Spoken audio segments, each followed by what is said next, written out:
মজিদ যেমন এভাবে মোনাজাত করতে করতে মোহাম্মদনগর গ্রামে প্রবেশ করেছিল, তুমি যদি এই ভিডিওটা ভালো করে না দেখো, লাল সালু উপন্যাসের মধ্যে তো বড় উপন্যাস শেষও করতে পারবে না, আর পরীক্ষার আগের রাতে মোনাজাত করেও লাভ হবে না।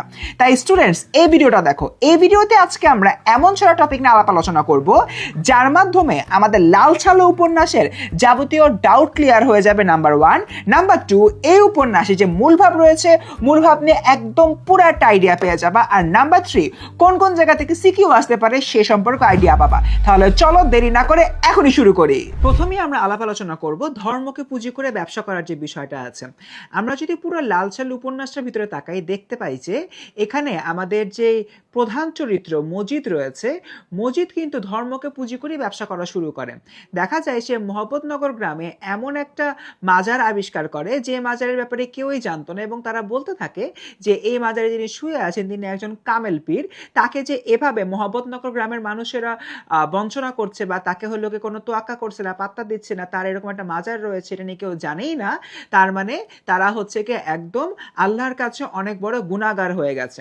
সে এই যে মজিদ রয়েছে, এই মজিদ স্বপ্নযোগে বেসিক্যালি আদেশ পেয়েছে আসতে এখানে, এবং এখানকার মানুষদেরকে ভালোভাবে গাইড করতে এবং ধর্মের বিষয় শিক্ষাদান করতে। এই জায়গা থেকে বেসিক্যালি মসজিদের যে ব্যবসাটা শুরু হয়, এবং এই ব্যবসার প্রধান জিনিস থাকে ধর্ম। এর পরের যে বিষয়, এখানে আমরা দেখি নিজের অস্তিত্ব বাঁচাতে লড়াই করা। এক্ষেত্রে আমরা দুইটা বিষয়ের দিকে লক্ষ্য রাখবো। প্রথমত, আমাদের মসজিদ যেই গ্রামটাতে ছিল সেখানকার মানুষেরা খাদ্যের অভাবে ভুগত। তাদের ঠিকঠাক মতো শরীরে কাপড় থাকতো না, তাদের পেটও ভরতো না। তারা যদিও ধর্ম নিয়ে অনেক কিছু জানতো, কিন্তু তাদের খাদ্য থাকতো না। ওই জায়গা থেকে মসজিদ নিজের অস্তিত্ব বাঁচানোর জন্য চলে আসে মোহাম্মদনগর গ্রামে। এটা হলো প্রথম বিষয়টা, যেটা আমরা সবাই বুঝি। 2 নাম্বার যে বিষয়টা, এটা আমরা অনেকে ইগনোর করে যাই, সেটা হচ্ছে মসজিদ এই মোহাম্মদনগর গ্রামে আসার পরে কিন্তু 2বার এমন ঝামেলায় পড়েছিল, তখন নিজের অস্তিত্ব বাঁচাতে গিয়ে সে অনেক ধরনের কাজ করে। প্রথম যেটা, সে মোহাম্মদনগর গ্রামে নিজেকে স্ট্যাবলিশ করার জন্য তাহের কাদেরের যে বাবা রয়েছে, সে তাহের কাদেরের বাবাকে নানান রকম ছলচাতুরির আশ্রয় নিয়ে গ্রাম ছাড়া করতে বাধ্য হয়, এবং এর মাধ্যমে মজিদ কিন্তু এই গ্রামে নিজের ভিত্তিটা একদম শক্ত করে ফেলে। নাম্বার 1। এবং নাম্বার 2 যে কাজটা করেছিল সেটা হচ্ছে আক্কাসের সময়। আক্কাস কি করেছিল? আক্কাস এই গ্রামে একটা স্কুল প্রতিষ্ঠা করতে চেয়েছিল, কিন্তু মজিদ বুঝতে পেরেছিল যদি স্কুল প্রতিষ্ঠা করা হয় তাহলে অবশ্যই এখানে শিক্ষার বিস্তার ঘটবে, আর যে শিক্ষার যদি এখানে বিস্তার ঘটে তাহলে দিন শেষে ধর্ম ব্যবসা নিয়ে যে মজিদ সকল ছলচাতুরি করে এগুলো নিয়ে গ্রামীণ যে লোকরা রয়েছে তারা জেনে যাবে, এবং মজিদের ব্যবসাটা নষ্ট হয়ে যাবে। তাই নিজের অস্তিত্ব বাঁচাতে গিয়ে মজিদ প্রথমত মোহাম্মদনগর গ্রামে এসেছিল, এবং দ্বিতীয়ত তাহের কাদেরের বাবাকে গ্রাম ছাড়া করেছিল, তৃতীয়ত আক্কাসের দ্বারা স্কুল প্রতিষ্ঠা হতে দেয়নি। এরপরে দেখি 3 নাম্বার যে পয়েন্টটা, মসজিদের ক্রমবর্ধমান লোভ। মসজিদ প্রথমে হল মোহাম্মদনগর গ্রামে আসে, তারপর খালেক ব্যাপারীর সাহায্য নিয়ে সে হচ্ছে এই গ্রামে বেশ ভালো রকমের অর্থ উপার্জন করা শুরু করে থাকে, এবং মসজিদ এই গ্রামে আস্তে আস্তে নিজের ক্ষমতা বিস্তারের জন্য নানানবিধ কাজ করতে থাকে, এবং একটা নির্দিষ্ট সময়ের পর দেখা যায় যে মসজিদ অনেক বেশি লোভী হয়ে ওঠে। সে প্রথমে বিয়ে করেছিল রহিমাকে, তার পরবর্তী সময়তে সে জমিলাকেও বিয়ে করে ফেলে, এবং এই গ্রামে তার যে কালো হাত রয়েছে, কালো হাত দিয়ে সে সবকিছু গ্রাস করতে শুরু করে।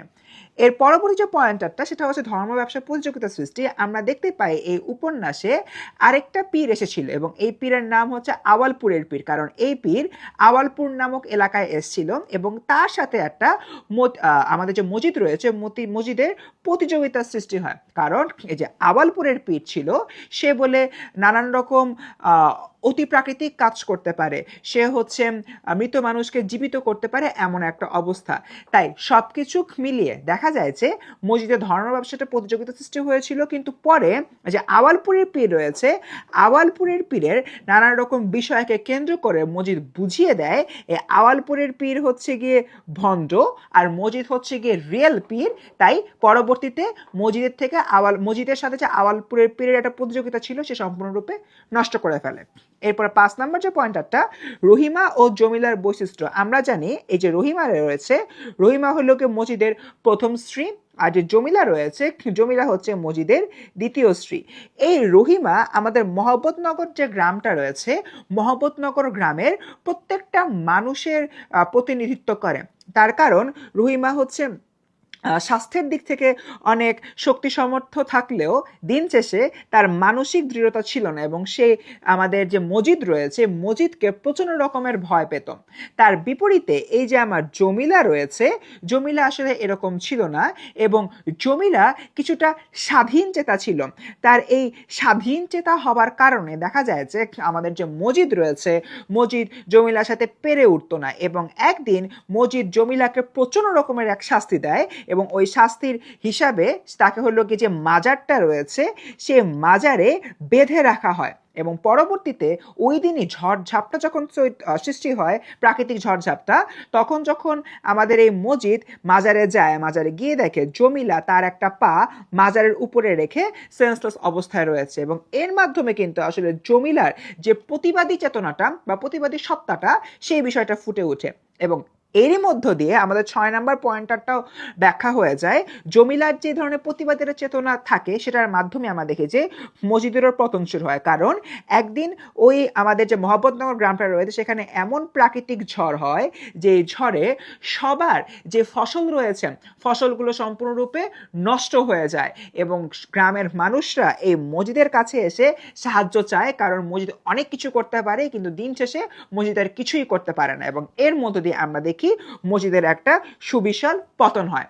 এই ছিল আমাদের লাল সালু উপন্যাসের একদম বেসিক আলাপ আলোচনা। তো স্টুডেন্টস, লাল সালু উপন্যাসের এই 6টা পয়েন্ট ভালো করে বুঝতে পারলে এই উপন্যাসটা আর কোনো সমস্যাই থাকবে না। এবার তোমাদেরকে একটা এমসিকিউ প্রশ্ন করে অ্যান্সার দাও দ্রুত। লাল সালু উপন্যাসের খালেক ব্যাপারীর প্রথম স্ত্রীর নাম কি? জলদি কমেন্টে জানিয়ে দাও। আর হ্যাঁ, কমেন্টে আরো একটা জিনিস জানাবা, এরপরে কোন টপিকের উপরে তুমি এরকম ভিডিও চাও। আর আজকের এই ভিডিওটা ভালো লাগলে এখনই সেভ করে ফেলো।